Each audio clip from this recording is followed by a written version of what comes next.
இப்போது புதிய அறிமுகம் ஆச்சி ஹோட்டல் சாம்பார் மற்றும் ஆச்சி இடிச்ச சாம்பார் 50 கிராம் ரூபாய் 20 மட்டுமே. மக்களவைத் தேர்தலில் 240 இடங்களில் வெற்றி பெற்று தனி பெருங்கட்சியாக உருவெடுத்தது பாஜக.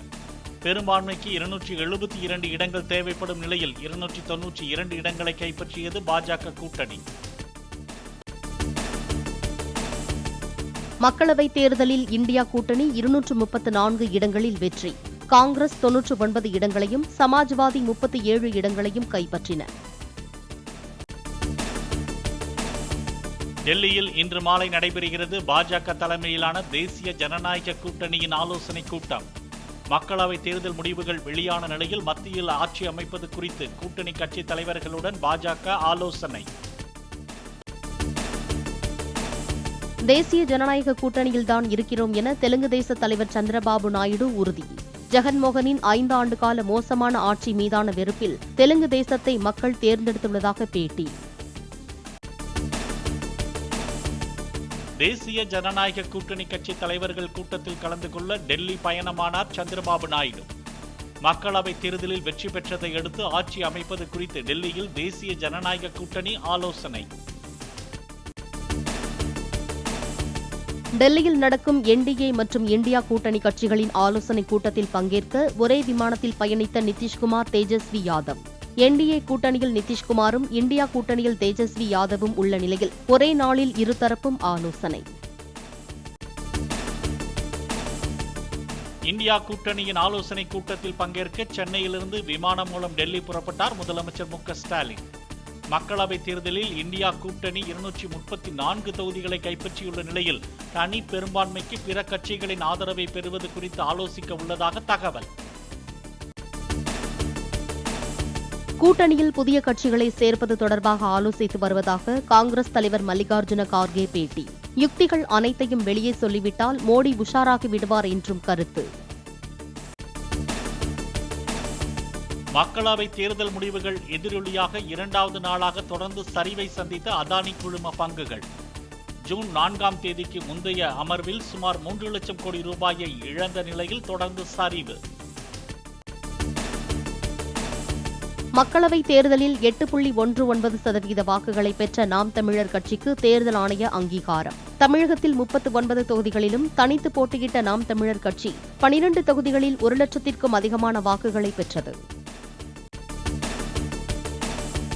தமிழகத்தில் மக்களவைத் தேர்தலில் 2 தொகுதிகளில் தனிச்சின்னத்தில் நின்று வெற்றி பெற்றதால் விடுதலை சிறுத்தைகள் கட்சிக்கு மாநில கட்சி அங்கீகாரம். நாடாளுமன்ற தேர்தலில் 2 இடங்களில் வெற்றி பெற வேண்டும் என்ற தேர்தல் ஆணைய நிபந்தனையை பூர்த்தி செய்த விடுதலை சிறுத்தைகள். மக்களவைத் தேர்தலுக்கான வாக்கு எண்ணிக்கை முடிந்தாலும் நாளை வரை தேர்தல் நடத்தை விதிகள் அமலில் இருக்கும். தமிழக தலைமை தேர்தல் அதிகாரி சத்யபிரதா சாஹூ தகவல்.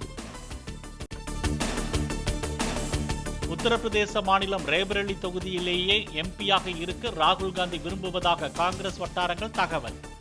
கேரளாவின் வயநாடு, உத்தரப்பிரதேசத்தின் ரேபரேலி என 2 இடங்களிலும் வெற்றி பெற்ற நிலையில் ஏற்கனவே எம்பியாக இருந்த வயநாட்டை ராஜினாமா செய்யலாம் என எதிர்பார்ப்பு.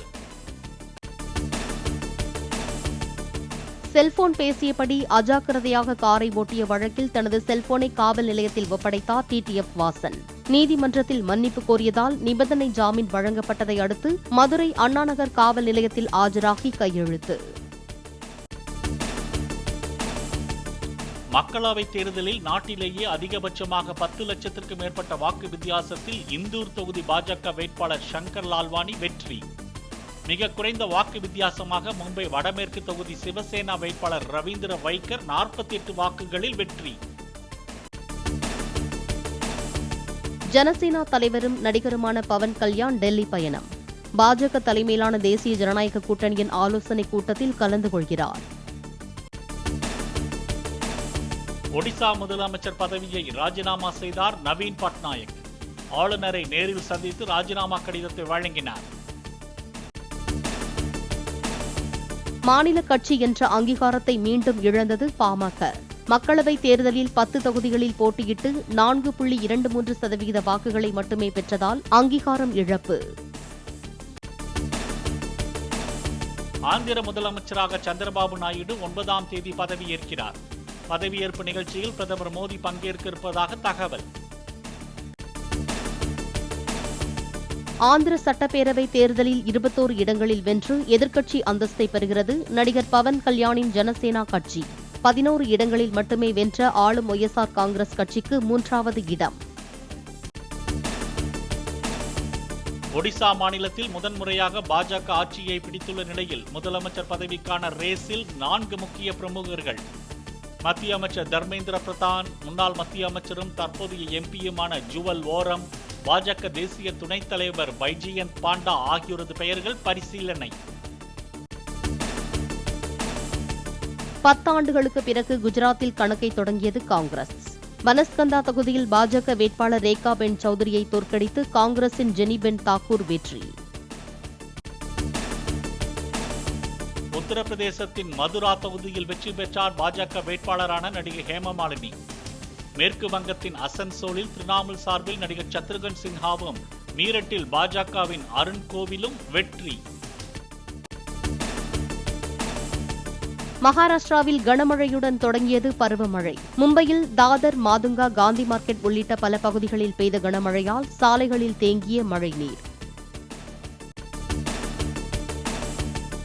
மக்களவைத் தேர்தலில் வெற்றி பெற்றதற்காக பிரதமர் மோடியை வாழ்த்தி மணல் சிற்பம். ஒடிசாவின் பூரி கடற்கரையில் மணல் சிற்ப கலைஞர் சுதர்சன் பட்நாயக் உருவாக்கினார். இப்போது புதிய அறிமுகம் ஆச்சி ஹோட்டல் சாம்பார் மற்றும் ஆச்சி இடிச்ச சாம்பார் 50 கிராம் ரூபாய் 20 மட்டுமே.